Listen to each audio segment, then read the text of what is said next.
अस्सलाम वालेकुम dear students. उम्मीद करता हूँ कि आप सब लोग खैरियत से होंगे और अपना कुछ ना कुछ टाइम स्टडी को ज़रूर देते होंगे। हमने बायो का चैप्टर नंबर 21 स्टार्ट किया हुआ है और लास्ट टाइम हमने माइटोसिस को डिस्कस किया था। हमने माइटोसिस को डिफाइन इस तरह किया था कि mitosis is a type of cell division in which number of chromosomes remain constant in the daughter cell as well as in the parent cell। फिर हमने ये कहा था कि mitosis takes place in haploid cells as well as in the diploid cell. फिर हमने कहा कि माइटोसिस एक कंटिन्यूस प्रोसेस है और इसको टू मेन फेजेस में डिवाइड किया था, कैरियोकाइनेसिस और साइटोकाइनेसिस। डिवीजन ऑफ न्यूक्लियस को हमने बोला था कैरियोकाइनेसिस और डिवीजन ऑफ साइटोप्लाज्म को बोला था हमने साइटोकाइनेसिस। कैरियोकाइनेसिस का जो फर्स्ट स्टेप है वो था फॉर्मेशन ऑफ माइटोटिक अपरेटस। उसके बाद कैरियोकाइनेसिस को हमने 4 स्टेजेस के अंदर डिवाइड किया, प्रोफेज, मेटाफेज, एनाफेज और टीलोफेज। उसके बाद हमने साइटोकाइनेसिस को डिस्कस किया था। साइटोकाइनेसिस प्लांट्स और एनिमल सेल्स के अंदर डिफरेंट थी। प्लांट्स के अंदर वो फ्रेगमोप्लास्ट फॉर्मेशन के ज़रिए होती है, जबकि एनिमल्स के अंदर क्लीवेज फॉर्मेशन के ज़रिए होती है। तो उसी माइटोसिस को हमने स्टार्ट किया हुआ है। तो आज जो हम डिस्कस करेंगे वो है सिग्निफिकेंस ऑफ माइटोसिस। जो फर्स्ट सिग्निफिकेंस है वो ये है प्रॉपरली ऑर्गेनाइज्ड। माइटोसिस एक मैनेज्ड, कंट्रोल्ड और प्रॉपरली ऑर्गेनाइज्ड प्रोसेस है। अगर ये माइटोसिस प्रॉपरली ऑर्गेनाइज ना हो तो अनवांटेड ट्यूमर और दूसरी लीथल डिजीज हो सकती हैं। सेकंड जो सिग्निफिकेंस है वो ये है distribution of heredity material. Mitosis क्या करती है, डिस्ट्रीब्यूट करती है heredity material between the two daughter cells, लेकिन ये हमेशा इक्वली डिस्ट्रीब्यूट करती है। नेक्स्ट है जेनेटिक इन्फॉर्मेशन। माइटोसिस की वजह से genetic information remain unchange generation after generation. हमने ये डिस्कस किया था कि नंबर ऑफ क्रोमोसोम जो होते हैं वो remains constant in the daughter cell as well as in the parent cell. Next है एसेक्सुअल रिप्रोडक्शन। कुछ एक्सेप्शन के अलावा क्योंकि तमाम एसेक्सुअल रिप्रोडक्शन होती हैं प्लांट्स और एनिमल्स के अंदर, वो माइटोसिस के ज़रिए ही होती हैं। नेक्स्ट है healing of bounds. Regeneration and healing of bounds में भी माइटोसिस इन्वॉल्व है, ये भी एक सिग्निफिकेंस है। और सिक्स्थ एंड लास्ट है growth and development. Multi cellular organism की ग्रोथ और डेवलपमेंट किस वजह से होती है, माइटोसिस के थ्रू ही होती है। तो ये थी सिग्निफिकेंस ऑफ माइटोसिस। नेक्स्ट है difference of mitosis in animal and plant cells. हमने फर्स्ट जो डिफरेंस है वो है माइटोटिक अपरेटस का। एनिमल्स के अंदर सेंट्रियोल प्रेजेंट होते हैं, जबकि प्लांट्स के अंदर सेंट्रियोल एब्सेंट होते हैं। प्लांट्स के अंदर इन सेंट्रियोल की जगह एनालॉगस रीजन होते हैं। एनिमल्स के अंदर जो मेटाटिक अपरेटस में आती हैं चीज़ें वो होती हैं एस्टर, स्पिंडल और सेंट्रियोल, जबकि प्लांट्स के अंदर इन सेंट्रियोल से एस्टर और स्पिंडल की बजाय जस्ट स्पिंडल मैक्रोट्यूब्यूल्स होती हैं। तो यानी प्लांट्स का जो मेटाटिक अपरेटस है वो जस्ट एनालॉगस रीजन से स्पिंडल मैक्रोट्यूब्यूल्स के जरिए बना होता है। नेक्स्ट है shape of cell.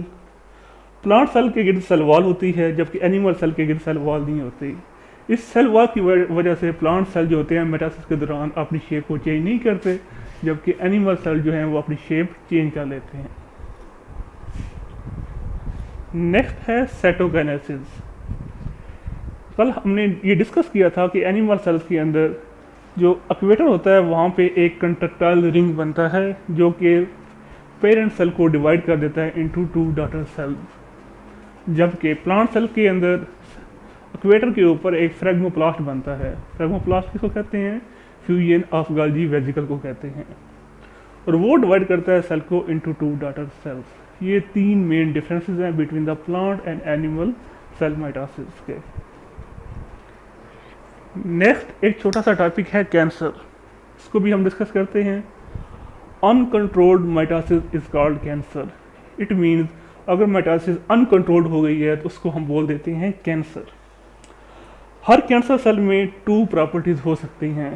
First cell proliferation, second metastasis. Cell proliferation क्या होती है?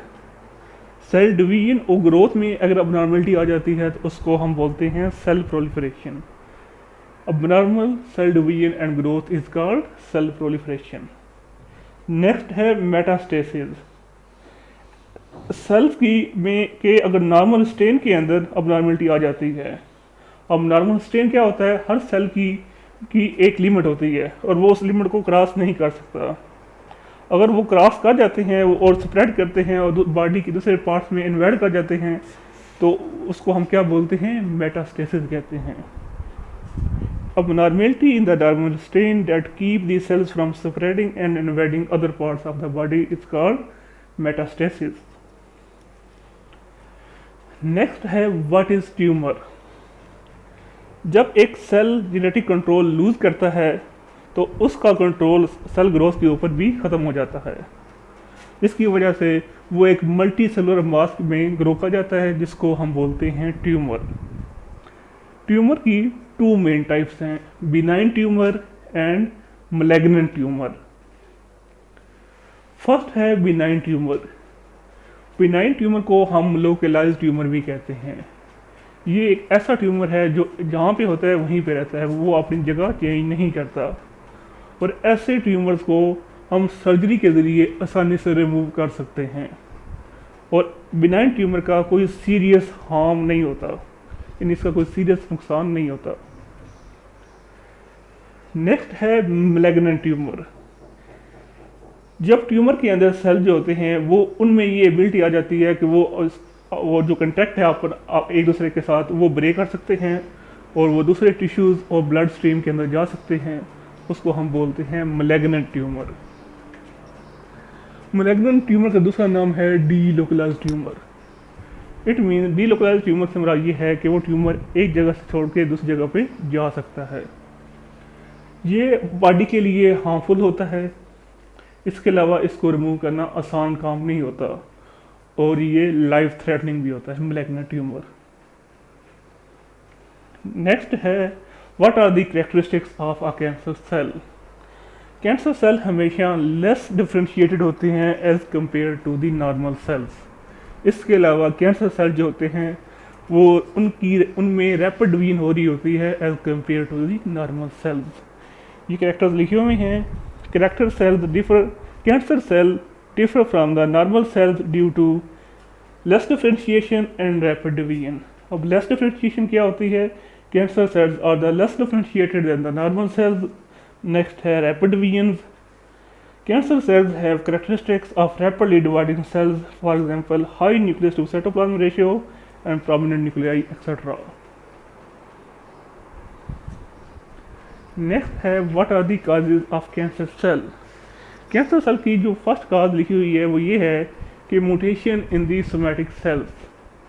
और म्यूटेशन क्या होती है? Any change in the gene और any change in the hereditary state is called cancer, is called mutation, sorry. Somatic cells क्या होते हैं? तमाम के तमाम body cells other than germ cells, उनको हम बोलते हैं सोमैटिक सेल्स। और जर्म सेल कौन से होते हैं? उसमें आ जाते हैं स्पर्म और एग्स। तो अगर तो सोमैटिक सेल्स के अंदर म्यूटेशन आती है तो उससे वो भी एक वजह है कैंसर की। नेक्स्ट है ऐसे जीन जो कि सेल डिवीजन को रेगुलेट करते हैं, उनमें म्यूटेशन अगर आ जाए, वो म्यूटेशन मिनिमम 3 आ सकती हैं और मैक्सिमम 20 आ सकती हैं। तो ये 2 मेन काजेज हैं किसकी? कैंसर की। ये जो म्यूटेशन होती हैं ये कैंसर सेल के अंदर 2 बेसिक चेंजेस लाती हैं। वो कौन सी बेसिक चेंजेस आती हैं? Number 1 breakage of contact, number 2 unlimited proliferation. अब ब्रेकेज ऑफ कंटेक्ट से क्या मुराद है कि जो कैंसरियस सेल्स होते हैं वो एक दूसरे के साथ जो कंटेक्ट जुड़े होते हैं सराउंडिंग में, उनके साथ अपना जो कनेक्शन है वो ख़त्म कर देते हैं और उनसे अलग हो जाते हैं। सेकंड है अनलिमिटेड प्रोलिफरेशन। इससे मुराद ये है कि उनकी अनलिमिटेड सेल डिवीजन और ग्रोथ होती है। तो 2 मेन काज, जो फर्स्ट पॉइंट है वो है ब्रेकेज ऑफ कंटेक्ट। एक वर्ड लिखा हुआ है मेटास्टेटिक सेल्स। मेटास्टेटिक सेल्स ऐसे सेल्स को कहते हैं जो अपने सराउंडिंग सेल के साथ कंटेक्ट को लॉस कर देते हैं और वो वहाँ से मूव कर सकते हैं, तो उनको हम बोलते हैं मेटास्टेटिक सेल्स। मेटास्टेटिक सेल जो दूसरे सेल्स के साथ अपना कनेक्शन को क्या करते हैं, ब्रेक करते हैं, और जो सेल मूवमेंट में जो रिस्ट्रिक्शन होती है उसको ओवरकम करते हैं। यानी कि सेल मूवमेंट की जो रिस्ट्रिक्शन होती है उसको ओवरकम करने के लिए वो एक दूसरे के साथ अपना कंटेक्ट लॉस करते हैं। ये सेल मूवमेंट की रिस्ट्रिक्शन को कौन कंट्रोल करता है, वो बेसिकली बेसल लेमिना और दूसरे बैरियर उसको कंट्रोल करते हैं। अब बेसल लेमिना किसे कहते हैं, वो है a layer which separate epithelial tissue from the other tissue. Next है अनलिमिटेड प्रोलिफरेशन। मेटास्टेटिक सेल जो होते हैं ये अनलिमिटेडली प्रोलिफरेट करते हैं without considering the checks and programmes of the body के जो चेक्स और प्रोग्राम्स को कंसिडर किए बगैर ये जो सेल्स होते हैं ये अनलिमिटेडली प्रोलिफरेट करते हैं। और जो मेटास्टेटिक सेल्स होते हैं ये बॉडी के दूसरे पार्ट्स पे इन्वाइड कर सकते हैं। तो ये था आज का छोटा सा टॉपिक। हमने आज के टॉपिक में ये देखा कि माइटोसिस की सिग्निफिकेंस क्या है, उसके बाद हमने ये देखा कि डिफरेंस क्या है between the plant and animal cell mitosis. उसके बाद हमने कैंसर को डिफाइन किया कि व्हाट इज़ कैंसर, जिसे हमने बोला uncontrolled mitosis is called cancer. उसके बाद हमने देखा कि कैंसर जो होता है उसकी 2 मेन प्रॉपर्टीज़ होती हैं। उसके बाद ट्यूमर को देखा, when a cell lose genetic control it will lose control over cell growth and it which may grow into a multicellular mass called tumour. उसके बाद हमने देखा कि ट्यूमर जो होते हैं वो उसकी 2 मेन टाइप्स हैं, बिनाइन ट्यूमर और मैलिग्नेंट ट्यूमर। बिनाइन ट्यूमर ऐसा ट्यूमर को लोकलाइज ट्यूमर को कहा जाता है और ये ट्यूमर एक जगह से दूसरी जगह ट्रांसफ़र नहीं हो सकता और इस ट्यूमर को रिमूव करना आसान होता है। जबकि मैलिग्नेंट ट्यूमर को हम डी लोकलाइज ट्यूमर भी कहते हैं और ये एक जगह से दूसरी जगह ट्रांसफ़र हो सकता है। इसको रिमूव करना आसान काम नहीं होता और ये लाइफ थ्रेटनिंग होता है। उसके बाद हमने ये देखा कि कैंसर सेल की कैरेक्टरिस्टिक्स क्या होते हैं। Cancer cells are less differentiated and show rapid division. उसके बाद हमने काजेज ऑफ कैंसर सेल पढ़ी जो कि mutation in the somatic cells, या हम ऐसे जीन जो कि सेल साइकिल को रेगुलेट करते हैं उनमें म्यूटेशन आ जाए तो उससे भी, तो इससे 2 इफेक्ट्स आते हैं, या तो वो सेल जो मेटास्टेटिक सेल्स होते हैं वो अपना कंटेक्ट लॉस कर देते हैं या वो अनलिमिटेडली डिवाइड करते हैं। तो उम्मीद करता हूँ कि आपको इस लेक्चर की समझ आई होगी। नेक्स्ट लेक्चर में हम इंशाल्लाह मियासिस को स्टार्ट करेंगे। तब तक के लिए अल्लाह हाफिज़।